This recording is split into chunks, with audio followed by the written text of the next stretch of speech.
সর্বশেষ আমরা আজকে খবর পেয়েছি এবং এটি আমাদের বাংলাদেশের জন্য অত্যন্ত দুঃখজনক একটি বিষয়। লক্ষ্মীপুর এবং নোয়াখালীতে আমরা দেখেছি, ফেনীতে বন্যার প্রকোপ বৃদ্ধি পাচ্ছে।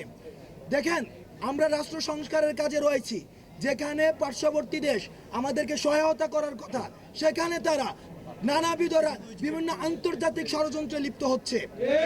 আমরা পার্শ্ববর্তী দেশের প্রতি আহ্বান জানাবো, আপনারা যে আজকে ব্যারিকেডটি খুলে দিয়ে বাংলাদেশে পানি প্রবেশ করতে দিলেন, অন্যদিকে আমরা দেখেছি তিস্তাতে পানির সংকটে সেখানে চাষাবাদ করা যায় না।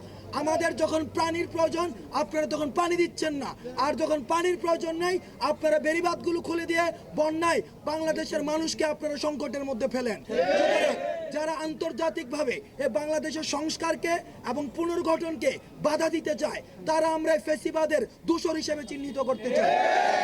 আপনারা আপনাদের জায়গা থেকে মিডিয়া কর্মীদের মাধ্যমে বাংলাদেশের মানুষের প্রতি আহ্বান জানাবো, এই যে বন্যাক্রান্ত মানুষগুলো রয়েছে আপনারা সবাই তাদের পাশে দাঁড়ান। কারণ একটি রাষ্ট্র পুনর্গঠনের জন্য শুধুমাত্র অন্তর্বর্তীকালীন সব সিদ্ধান্তই একার পক্ষে সম্ভব নয়। আমরা আমাদের ব্যক্তি পর্যায় থেকে, গোষ্ঠী পর্যায় থেকে, সাংগঠনিকভাবে যারা বন্যাক্রান্ত হয়েছে তাদের পাশে দাঁড়ান। কারণ এই রাষ্ট্র পুনর্গঠনের কাজে আমাদের সমন্বিত উদ্যোগের মধ্য দিয়ে তখনই আমাদের সম্ভব হবে, যখন আমাদের সমন্বিত উদ্যোগগুলো দৃশ্যমান হবে। সবাইকে ধন্যবাদ।